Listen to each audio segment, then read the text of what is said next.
বড়দিনের আরো খবর জানতে যুক্ত হব আমাদের সহকর্মী মাহাদি সেকান্দারের সাথে। তিনি আছেন রাজধানী হোটেল হলিডে ইনে। আমি আছি রাজধানীর হোটেল হলিডে ইনে এবং এখানে গত সংবাদে যেমনটি বলছিলাম, বড়দিন উপলক্ষে অভিভাবকরা তাদের সন্তানদের নিয়ে কিন্তু এই হোটেল হলিডে ইনে সময় কাটানোর জন্য এসেছেন এবং নিশ্চয়ই দেখতে পাচ্ছেন এখানে যারা আছেন তারা কিন্তু খুবই প্রাণবন্ত সময়, বাচ্চারা বিভিন্ন খেলার যে উপকরণ রয়েছে সেখানে খেলাধুলা করে সময় পার করছেন এবং সান্তা ক্লজের কাছ থেকে উপহার চকলেট আইসক্রিম তারা নিচ্ছেন এবং একই সাথে ছবি তোলার যে বিষয়টি রয়েছে সেটিও কিন্তু আছে। এবং অভিভাবক যারা আছেন তারা কিন্তু বলছেন যে আসলে বড়দিন ছুটির দিন, তো ঢাকা শহরে খুব বেশি ঘোরার যে জায়গা সেই জায়গাটি কম, পরিবার নিয়ে একান্ত সময় কাটানোর জন্য কিন্তু এটি খুবই ভালো জায়গা। তো সবকিছু মিলে এখানে সকাল থেকেই যারা আছেন তারা কিন্তু সময় আমি একজন অভিভাবকের সাথে কথা বলার চেষ্টা করবো। আসলে পরিবার নিয়ে এসেছেন, তো কেমন লাগছে?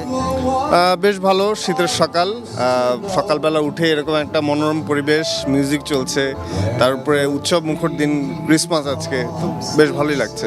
তো নেহরিন, যেমনটি শুনছিলেন সকালবেলা বড়দিনের যে আয়োজন, সেই আয়োজনে অভিভাবকরা তাদের সন্তানদের নিয়ে এই যে শীতের সকালে হোটেল হলিডে ইনে কিন্তু তারা প্রাণবন্ত সময় কাটাচ্ছেন এবং সবকিছু মিলে বড়দিন ছুটির দিন সেই জায়গাটিকে কেন্দ্র করেই আসলে শিশুরাও অনেক প্রাণবন্ত উচ্ছ্বাস প্রকাশ করেছেন এবং তারা বলছিলেন যে তারা ছবি আঁকা, এই দোলনায় চড়া সহ অন্যান্য যে বিষয় আছে সেই বিষয়গুলোতে তারা উপভোগ করছেন। তো সবকিছু মিলে হোটেল হলিডে ইনে কিন্তু এখন উৎসব মুখর রয়েছে এবং হোটেল কর্তৃপক্ষ যেমনটি বলছিলেন দুপুরের লাঞ্চ, রাতের ডিনার সহ অন্যান্য যে আয়োজন রয়েছে সেই আয়োজনগুলোতে তারা কিন্তু গ্রাহক যারা আছেন বা এখানে যারা অতিথি আসবেন তাদের জন্য বিভিন্ন ডিসকাউন্ট সহ অন্যান্য অফারের যে বিষয়টি রয়েছে সেই ব্যবস্থাও রয়েছে। তো এই ছিল আমার কাছে রাজধানীর হোটেল হলিডে ইন থেকে সর্বশেষ। নেহরিন, আপনাকে অসংখ্য ধন্যবাদ মাহাদি।